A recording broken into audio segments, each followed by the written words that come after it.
Welcome to the Leaders in Life Sciences podcast, powered by Enterey Life Sciences Consulting. In this podcast, you'll hear from leaders in the life sciences industry, how they grew into their current roles, the lessons they learned along the way, and advice for those aspiring to follow in their footsteps. I am the host. My name is Mike Verletic, and I'm the CEO of Enterey Life Sciences Consulting. At Enterey, we help leaders orchestrate the positive change they want to see in their organization. Are you ready to be recognized for your leadership success? Take a listen. All right, so welcome everyone. Glad to have you here on the Leaders for Life Sciences podcast, powered by Enterey Life Sciences Consulting. My name is Mike Verletic. I'm the host, and I'd like to welcome Courtney Boudreau, our co-host. Welcome, Courtney. Thank you. Thanks for having me. Hello, everyone. How are things going today, Courtney? Pretty good. Have you heard of pickleball? It's like picking up across Southern California. I have heard of pickleball. I actually first heard about it, though, when I was in St. Louis. Oh, okay. It's interesting. I know it's very popular here, too. Are you a pickleball player? Not yet. So I purchased a package of classes through the Seal Beach Community Center that I will be starting at the end of January 2022. And I was inspired by Genevieve. She's taking pickleball classes. For our listeners out there, Genevieve is one of our fantastic consultants here at Enterey, and she's wonderful to work with and inspired me to take pickleball classes as well. So that's awesome. Yeah, come the new year, I will be reaching out and exploring different things that I haven't before. So Well, pickleball is kind of like a mix between tennis and ping pong, right? It's like one stop in between. Yeah, it's like a badminton net or something on a tennis court. I don't know. Yeah. Looks fun though, so. Yeah. Well, hey, the Seal Beach Community Center, I think that's right where I grew up, if I'm not mistaken. Yeah, I think it is too. Very close to my home, the home I grew up in. So yeah, where my dad still lives. So fun times. We used to ride our bikes by there, and it used to be tennis courts, and we would be able to ride by and always find tennis balls like launched over the fence, and so that was my source of new tennis balls. So that's awesome. It's so funny. And they're always really nice because the tennis courts, they always had good tennis balls, right? So it's fun to play there. Did you ever want to go sell them back? I know. Run a little side racket. We were pretty good at playing with them and then eventually losing them ourselves. So that's fair. The way we went. Circle of life. Yeah, exactly. Well, hey, when we're recording this, it's almost the holiday time here. So my days have been kind of busy leading up to the holidays. Always seems very, very busy this time of year. Scoping out for some presents and stuff for the family. Excited. I haven't done a lot of shopping. I try to do a little mix of online and in person. Yeah. It's nice to have online as an option, especially with COVID picking back up again and, the uncertainty with all of that. You were in Indiana recently, right? I was, yes. How was that? It was great. I love Indiana. And as you might guess, I was up in South Bend near my alma mater, Notre Dame. And I always love to be there. Just a great sense of well-being when I'm there. So it was very, very nice. And I will have to say, this is December, and I think the weather has felt much colder here than it did there this past few days. But I think they are diving into some colder weather here pretty soon. So, well, only fair. That's right. That's right. I'm pretty sure we're going to win the weather battle, but in the long run. But maybe the short term, there's a few days where we might lose out. So yeah, very fun. Well, cool. Well, we are excited to get started with our podcast interview today. And today we have a very special guest. Sam Howard is with us. All right, well, let's just jump into our discussion with Sam. Sam Howard is currently the Senior Program Manager at Dendreon Seal Beach Manufacturing Facility, and he has a comprehensive background in leadership, supply chain management, and project management. Prior to entering the business world, Sam spent over 28 years serving our country in the United States Marine Corps. Thank you, Sam. He retired as a lieutenant colonel. During his time in the Marines, Sam held multiple logistics roles where he focused on operationalizing logistics in support of theater security operations. He also performed a critical role back here at home in the recruitment of new Marines, where he led operations in support of the successful transition of more than 33,000 recruits in their transition from civilian to a basically trained Marine. Talk about a recruiting effort, Sam. That's pretty darn impressive. After his retirement from the Marine Corps, Sam joined Enterey Life Sciences Consulting, which is a company we know a little bit about. And he did that to pursue his interest in the life sciences industry. This interest was originally developed as Sam earned his degree in biology from the University of North Carolina at Greensboro.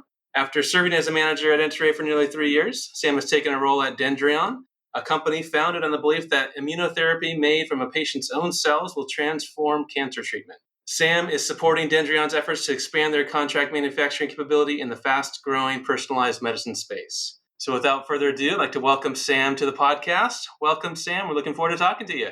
Well, thank you, Mike and Courtney. And it was quite an introduction. I'm not sure I'm worthy of all of those nice accolades, but I would like to say in all of those efforts, I was never alone. It was always a team effort. And that has allowed me to achieve and basically enjoy a lot of successes I've had throughout my career and life. So thank you. You're welcome. Well, it's great to have you, and certainly knowing you from your work here at Enterey, we acknowledge and recognize those accomplishments there. So let's jump right in. My first question, I think, is maybe one that a lot of people wonder about, and it's coming out of school as a biology major, how did you decide to embark on a military career as opposed to something like med school or some other scientific career that maybe some of your peer students were focused on?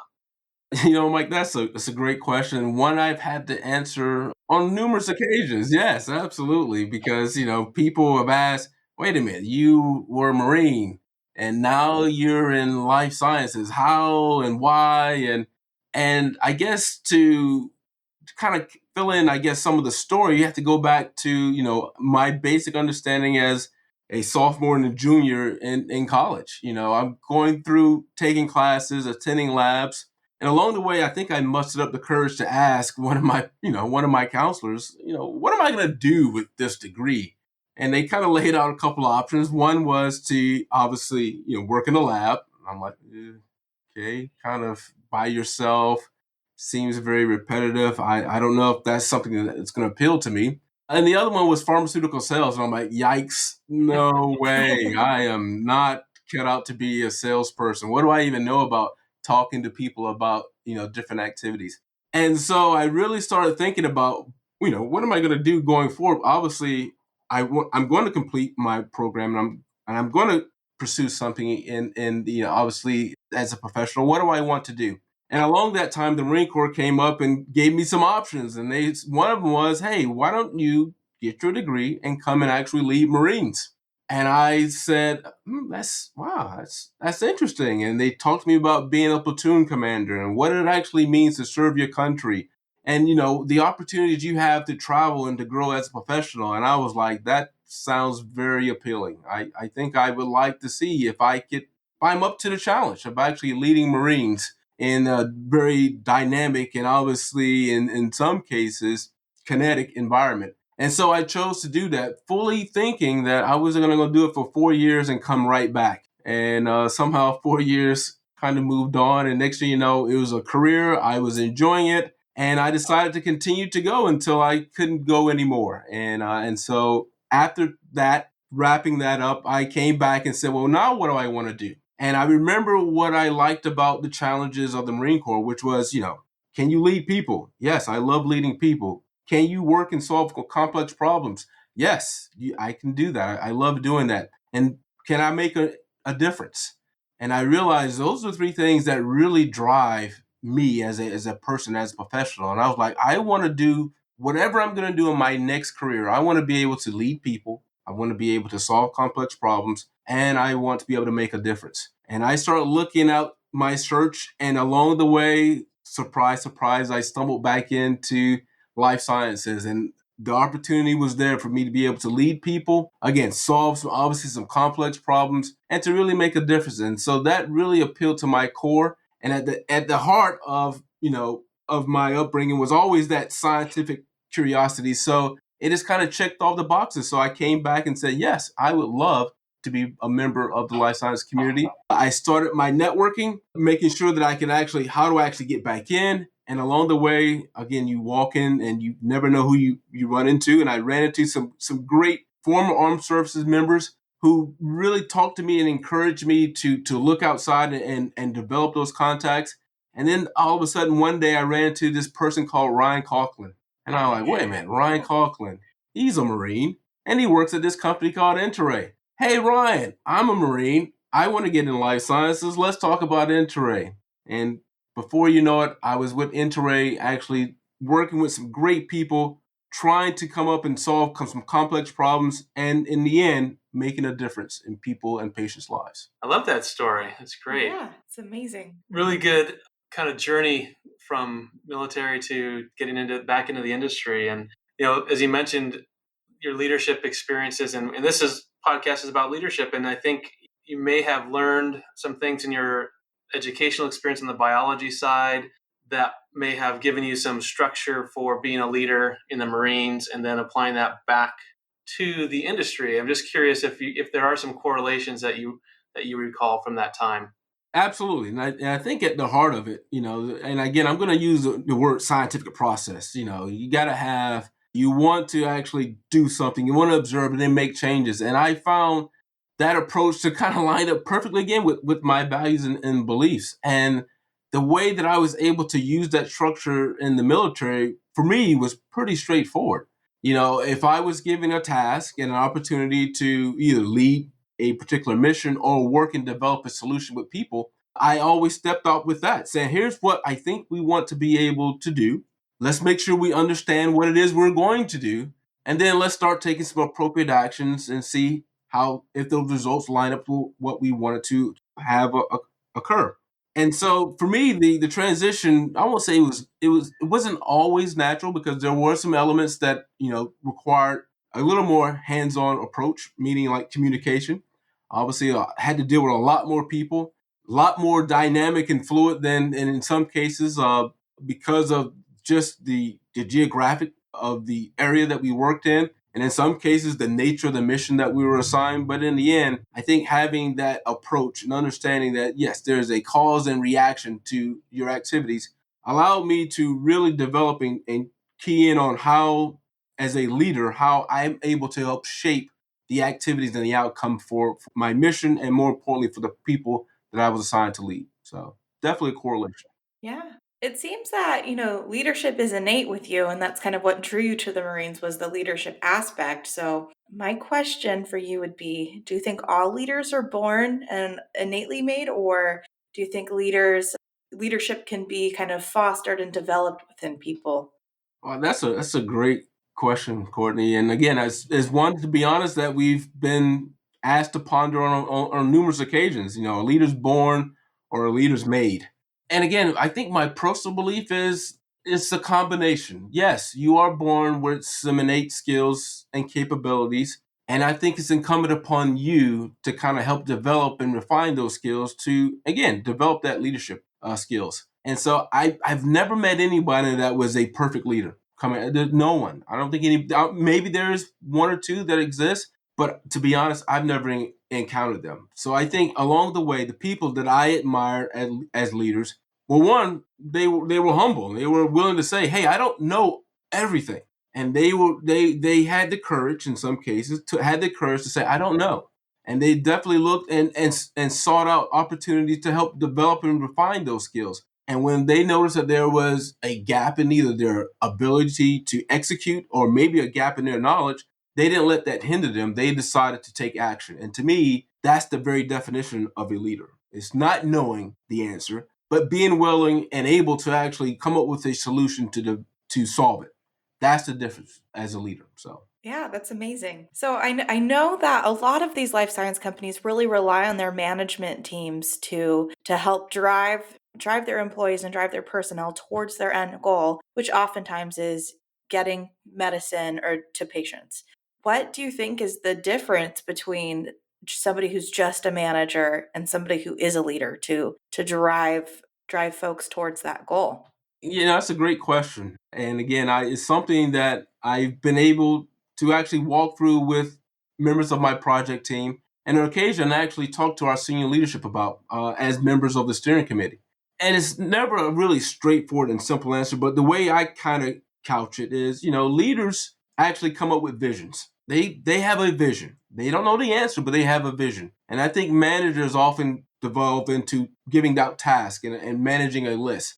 And so in the Marine Corps, we despise the word leader. We despise the word manager. If you said you were a manager, you're persona non grata. So we would often say, hey, you manage things, but you lead people. And I think in the end, that concept has a ring of truth to it. So yes, as a manager, I've seen them devolve into here's a series of actions and steps and tasks that need to be accomplished. And as a leader, yes, those not saying those things are important, but in the end, they're more worried about, hey, is this vision going to be able to succeed and thrive? Do I have the right people in place to make that happen? And then they come up and create opportunities for those people to actually and basically satisfy, or more importantly, accomplish that vision. And so to me, that's the difference between being a manager and a leader. That's great. I really love the distinction you made there. And one thing that always strikes me is that people that you work for, you may not get to choose that. And so therefore you have many different styles of leadership that you have to follow. I'm sure that you encountered that a lot in your time with the Marines and beyond. I'm just curious, some of your thoughts on how did you adapt to the different leaders that you had to work for or follow, and were there times when you didn't adapt? The short answer is yes. There's definitely times that I could have done things much better. And yes, to me, leadership is not always straightforward. There's many different paths to the same outcome. And so, again, I think I've kind of settled upon basically at this point in my life, I've settled upon the fact that I can't necessarily control the outcome, but I can control my own actions and my own beliefs. And so in the end, the way that I've always approached it is I'm going to be consistent, I'm going to be transparent, and I'm going to give you my opinion on as we go forward.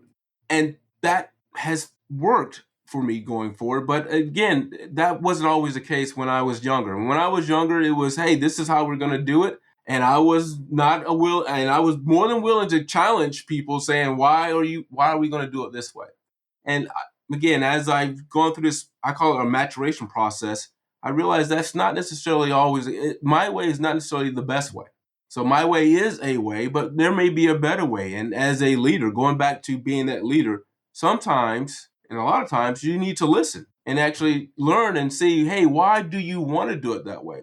And so one of the great things that I've tried to help develop, especially as I've talked about leadership and develop my own leaders, is we need to be able to ask key questions and again, and questions that really revolve around how are we going to solve this?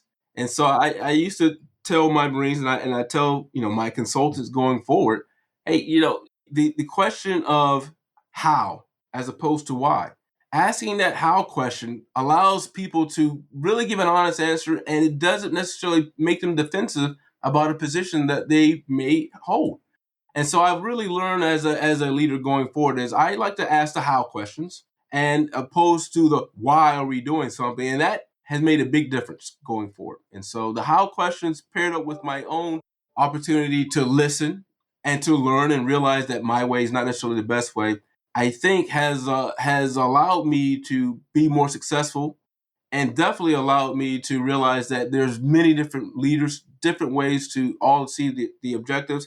And just because I don't necessarily subscribe to that approach doesn't mean it's wrong. Yeah, I think that's critical, and what you mentioned in knowing that it doesn't have to be your way, it just has to be the way that gets the team there. And maintaining that state of open-mindedness as a leader, I think, is incredibly admirable and is most certainly somebody that I would want to work for. So thank you, Sam. I was just going to ask you, Sam. So it's always great to learn from others too, and I imagine you learn from others along the way. Is there anybody in particular that you recall that had a particular influence on your development as a leader or as a person, however you'd like to approach that? I think as a person, I think we can all, at least for me, I can always go back to looking at, who were influential role models in my life. And I'm going to start with obviously my dad. Just my dad was or is a retired Marine. So clearly that had a big bearing in what I wanted to do going forward because I saw him live out his values and live and display his integrity going forward. And that's something that I always admired. And I And I admired it because, no matter what the situation was, he always had a sense of what was right and what was wrong. And he was not, and he was willing and had the courage to actually speak up for what he thought was right, even though it may not necessarily be popular, even though he may have been the minority in the group. But you always knew where my dad stood, and then when I saw that going forward, I wanted to emulate that. I'm like, I want to be that person. And so as I went throughout my career, there's a lot of people that I could probably bring up as some great examples. And and a lot of them, to be honest, were enlisted members. I'm supposed to be, as an officer, you're often thought of it as the leader. You're the guy who's actually making the decisions and actually driving the organization. And to be honest, there was a lot of opportunity. There was a lot of times when that was not even close to being the case. There was some of my senior enlisted advisors. And I remember one in particular who, when I just took over as a newly company commander, I was really excited, was able to actually drive and actually take charge and be held responsible. And I remember having those discussions with my first sergeant Kerr at the time. And he would walk in my office, and not that he would challenge me, but he would ask me, "So, sir, is that really what you want to do? Do you really think that's the best path forward for the Marines?" And I always appreciated that he never necessarily said I was wrong, but he always gave me the opportunity to kind of think about what it is that we needed to do and couch it in those terms so that I had a better appreciation. And he taught me, again, how to be honest, how to be respectful, and more importantly, how to take the interests of the Marines. And those lessons I, again, carried forward going throughout my career. And I remember, again, in the same organization, I ran into, again, at the time, Major Byrne. He was our executive officer. And he asked me, he said, "Sam, so what do you want to do in your career?" And I thought, what do you mean? I'm a Marine officer, that is my career. I'm doing it. And he was like, "Okay, yes, you are a Marine officer, but that's not necessarily your career path. What is it you want to do?" And I remember he made me actually think about what it is I wanted to do, and from that point, kind of start shaping my actions and, more importantly, my decisions to do that. And he taught me the importance of having a vision, not only in your professional life, but applying that same vision, those same aspects towards to your personal life. And again, that was, for me at the time, I was a young officer, impressionable, and that to me was like it was, I won't say life changing, but well, it was life changing because I took responsibility for my actions and my decisions, and I realized that it had a larger impact on the direction and, more importantly, my actions in the future. And so I definitely appreciate that. And then I guess the last person that I would bring up is my current boss, Maria Choi, out of Dendreon. And the reason why I admire her as a leader because she has the passion and she has the foresight and the knowledge to actually drive the actions. And she is not willing, or I won't say not willing to take a no for an answer, but she will challenge you on any no's.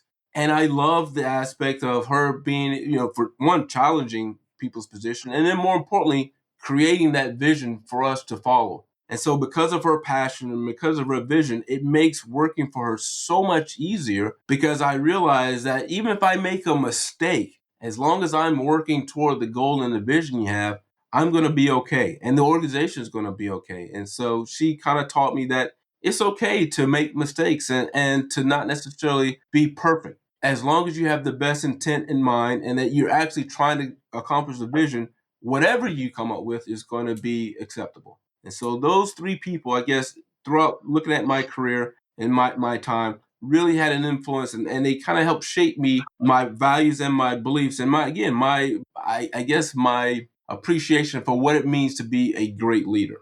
That's awesome. All three just great examples, great reasons why. I think that really kind of hit me. I wrote down some notes for myself listening to you speak, Sam, because I think those are just great examples of what people can do to help inspire others. And I see you living those things in your work and life, and taking what you've learned from people to help others grow as well. So I really appreciate that insight.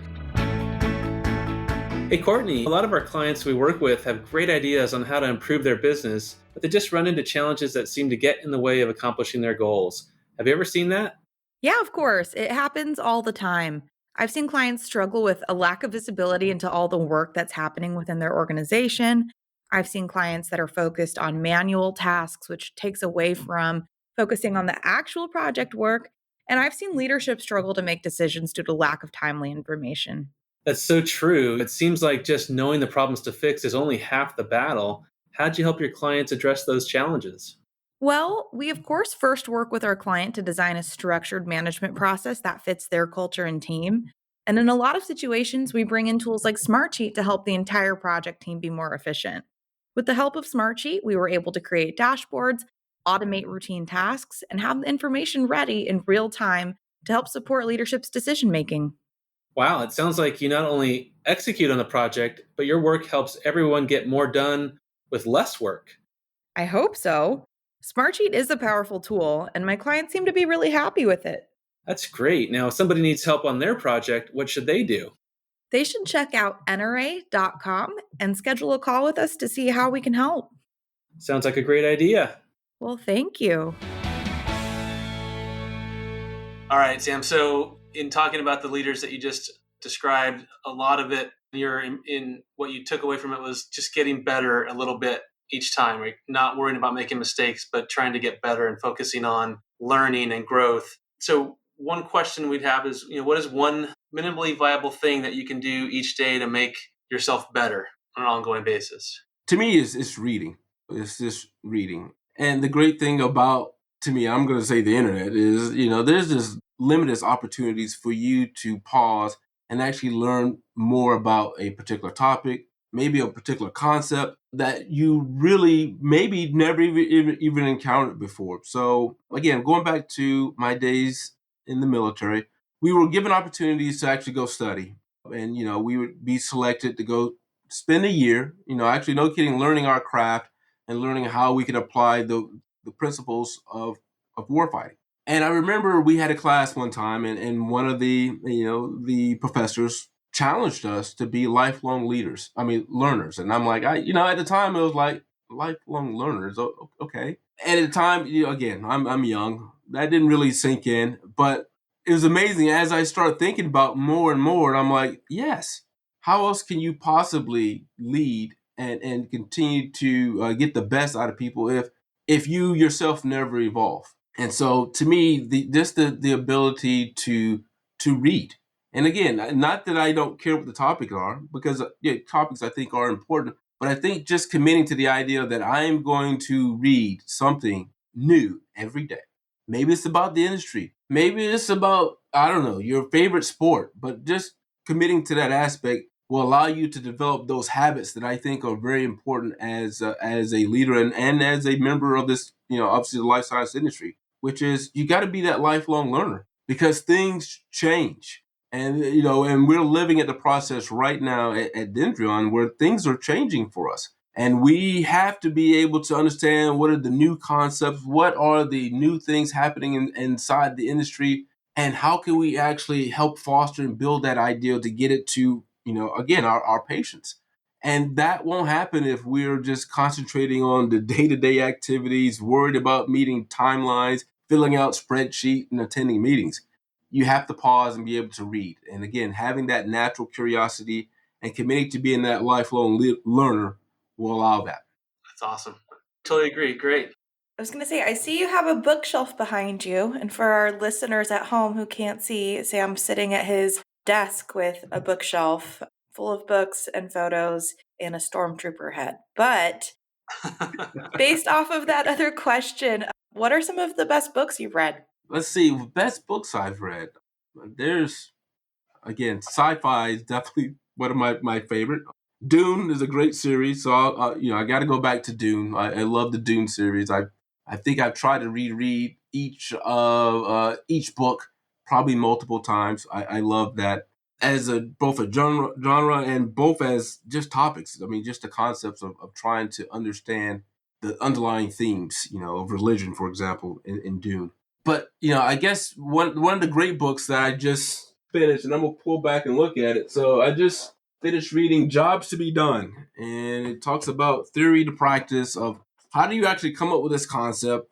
How do you actually understand what needs to occur? And then more importantly, how do you actually get it done? And it kind of comes up with, and again, in the author's words, how to actually put some things in practice from ideal into execution. And so I've actually used part of this book in my discussions with some of my steering committee and again, members of the project team, just to make sure they understand the concept. Because I'm a big believer in if you understand the concept, then the actions and the tasks, again, I don't need to direct all of that stuff because you'll use your own initiative and your own abilities to come up with a solution that, to be honest, is probably 10 times better than I could ever think of. All I need to do is get you to understand the concept. And so books that allow me to understand the concepts and actually understand how to put those in practice, that's really what I kind of cater toward. And I just finished another book on looking for team. Yeah, I love this book, Team Genius. It is funny because one of the notions of what does it take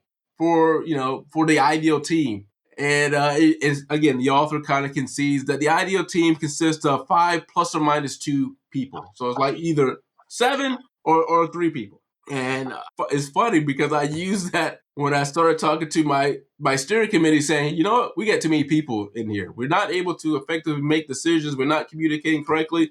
And I referred them back to that book saying, scientifically speaking, again, going back to my data background, scientifically speaking, the ideal team consists of this. And that argument allowed me to actually kind of facilitate a restructuring of our project team so we can make better decisions. And so, again, I like to combine all those different actions, but in the end, using books to understand concept and ideas to me is critically important. And that's a marker of a true professional. I mean, can you imagine your doctor not reading and keeping up with what's going on?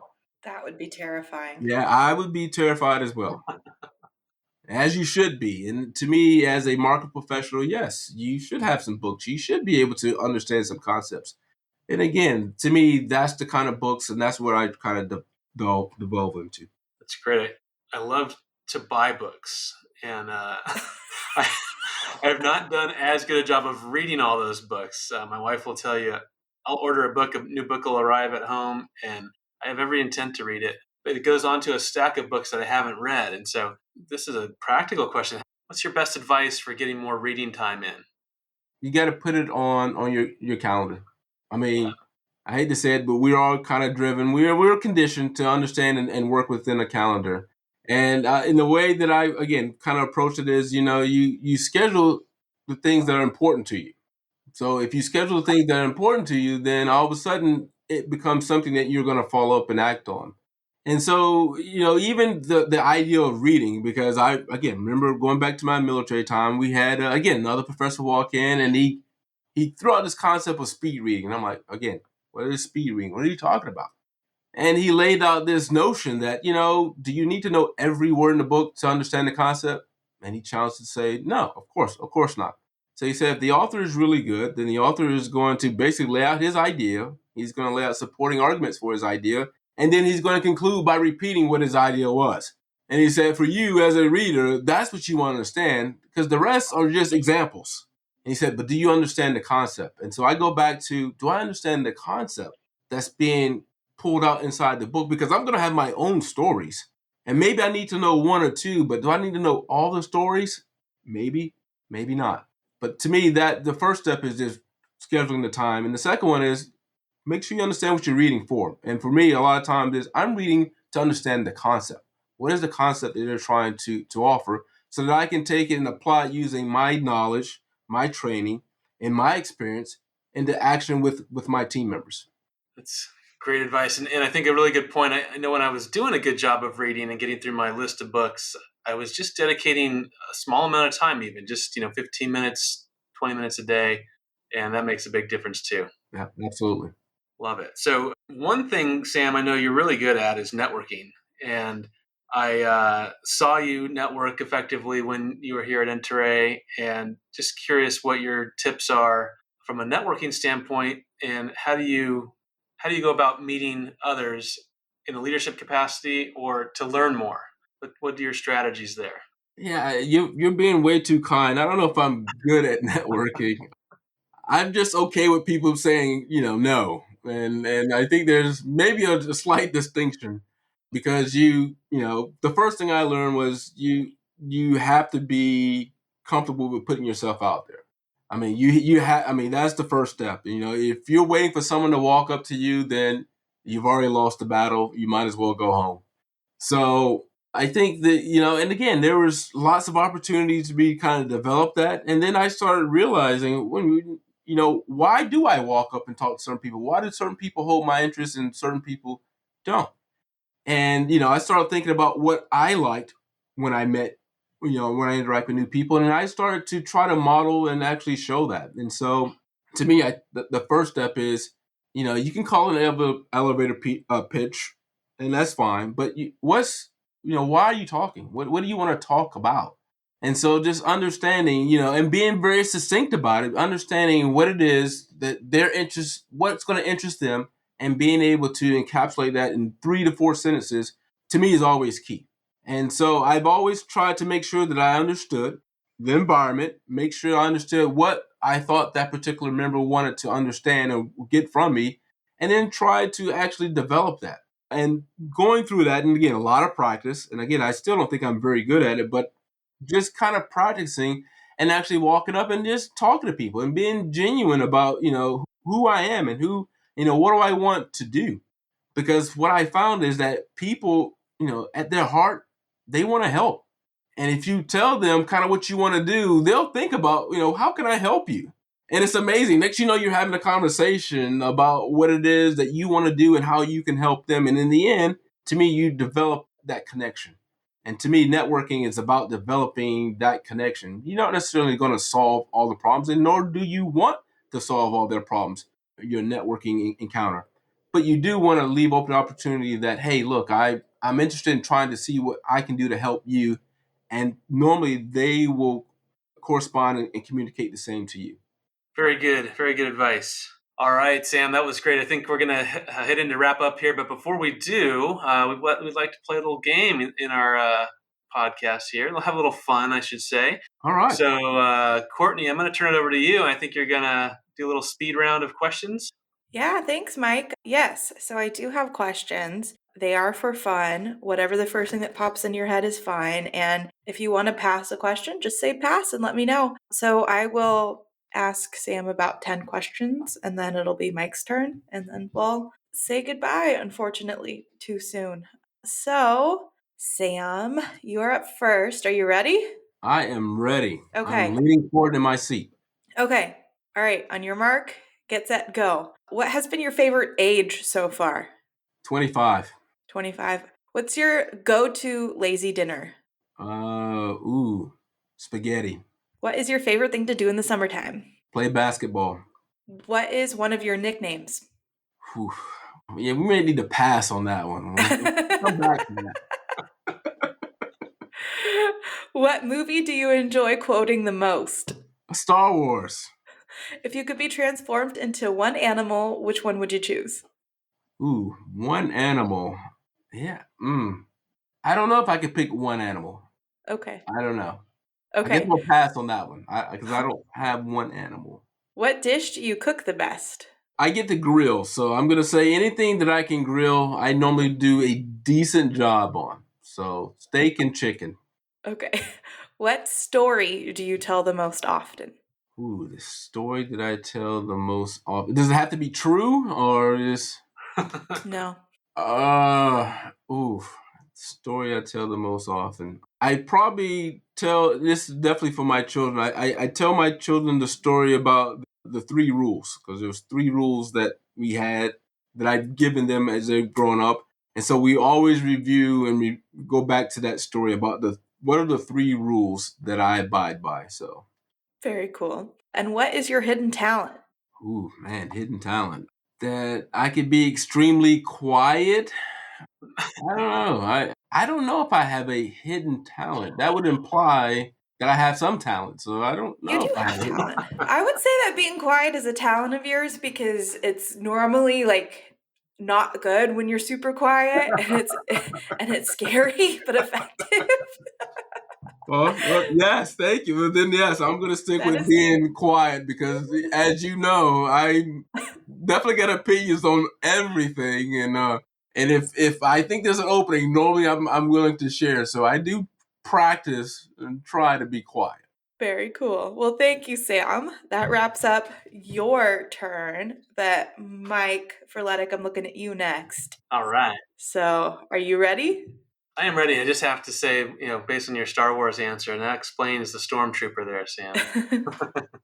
Well, it's funny because both shelves they do have there's some hitting meeting about anything on my shelf. So anything that's on the shelves behind me, typically are a gift. So someone knows that my family knows that I love Star Wars, and so it seems like every year for my birthday or for Christmas they will buy me something. So in this case, they bought the Stormtrooper bank, which I adore. So it's on the shelf. But yes, that's how anything that you give me goes on the shelf. So Your dog is named Princess Leia Spider-Man, right? and it is. That is her name. Leia Yeah. Spider-Man. Yes. For our listeners out there, Sam used to be my direct manager when he was here at Enterey, so that's how I know all about the Star Wars jokes and the dog's name. So, Awesome. alrighty. All right. I'm You ready, ready, Mike? Courtney. I'm ready. Okay. What's your favorite board game? I love Monopoly. Actually, I'll change it. I like the game of life. Okay. How do you usually answer the telephone? Hi, this is Mike. Who's your favorite Disney character? Sheriff Woody. What are you most looking forward to? What am I most looking forward to? Just in general right now? I'm really looking forward to a little time off between the holidays. It's going to be nice to kind of wrap up the year and get recharged for 2022. Very cool. What never fails to make you laugh?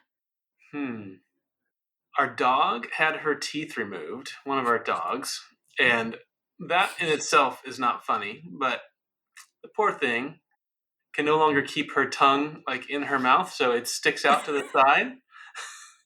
And no matter how often you see it, it makes you chuckle every time. That's so funny. If you were to write a book, what would it be about? If I were to write a book, what would it be about? It would be about somebody that is accomplishes great things, but is different from the rest of the pack, so to speak. So someone that maybe is not meant to be in a certain arena, but they thrive in that space. Nice. If you had to change your first name, what would you change it to? Oh, wow. Don't ask me why, but maybe it's because it's my son's name, but I would say John. Okay. My son's name is John, but he doesn't go by John. He goes by Jack. So see, I could still take John and would not affect his name. Nice. What is your favorite type of weather? Oh, I like it a bit cold, and I like bouts of snow, but I like to visit the snow, and then I would like to come back to, nice temperate 70 between 75 and 85. What is your favorite store? My favorite store? I will say my favorite store is Costco, and it's precisely why I no longer have a Costco membership. Understandable. I could not go in there without spending a lot of money. So Fair. every And then time. last question, what would your spy code name be? My spy code name? Interesting. Well, my spy code name should be something that you wouldn't be able to identify me with, but I can't think of what that would be. So It wouldn't be Mike Frenetic? No, it wouldn't be Mike Frenetic, but in high school they called me Mr. Furley because Furley. So Okay. you might have to go way back to a show called Three's Company. I'm sure Sam knows it. Courtney, I'm not sure if you've seen that show, but Yeah, Don Nuts. Yes. yep, that's right. Well, awesome. So that wraps up our speed question game. That was fun. Thank you both for playing along. It was fun to learn about your thoughts and the answers to some of them. So great job. Thanks for putting it together, Courtney. Of course, no problem. And Sam, I have to tell you, I know it's middle of the afternoon here, but tonight at Honda Center, the Ducks are hosting Star Wars night. If you're a hockey fan, you might need to head north. Oh, well, like I said, I am a sucker for anything and everything Star Wars, so I will definitely look into that. So, and attending a hockey game is definitely on my short list of things to do. We didn't get a chance to do that in some other places that we've lived, so it'd be really cool to kind of see the different sports. So I'm looking forward to that. Yeah. Nice. In the spirit of leadership and asking clarifying questions, what is Star Wars? I'm not even sure I know how to answer, but I That's wish everybody could see Sam's face. He just dropped and he got real quiet. Yeah, that's grounds for having you removed from the building. To be honest. Like, what is Star Wars? Yeah, so I'm I'm not just even a teasing huge everybody. fan. Yeah. That's great. That's so funny. All right. Well, awesome. We are going to wrap up this episode of the Leaders in Life Sciences podcast. Thank you, Sam Howard, for joining us. We wish you nothing but the best, and thank you again for your 28 years of service to our country. Always admire that. And once a Marine, always a Marine, right? So thank you for your ongoing commitment to our country and serving all of us in the time that you did. We appreciate it. Thank you, Courtney. Wonderful show once again. Thank you, Mike. And looking forward to the next one. Absolutely. See you next time. and I just want to say thank you again to Mike and Courtney, and particularly to Mike in particular. I think Mike, we've talked about this, but I want to again just reaffirm publicly. Thank you for your support and your patience, and to be honest, taking a risk on that Marine who served 28 years to come in and actually help service and support your clients. It meant a lot to me. And obviously, a lot of my success, especially at Dendreon, can be directly mapped back to the things that I've learned and the opportunities that I was giving at Enterey. So it's great. Enterey is always near and dear to my heart, and it's always great to see your growth and your presence continue to expand in Southern California. So all the best, and thank you for allowing me to participate on the podcast. Awesome. Thanks for being here. Appreciate those kind words, Sam, and appreciate having you here. And we'll look forward to many more discussions. All right. All right, let's wrap this up. If you like this podcast, please don't forget to subscribe. That really helps us out. And also, leave us a 5-star rating. That's a big help too. If you'd like, please feel free to share your thoughts in the comments as well. Thank you for listening, and hope to see you next time on the Leaders in Life Sciences podcast, powered by Enterey Life Sciences Consulting, where people drive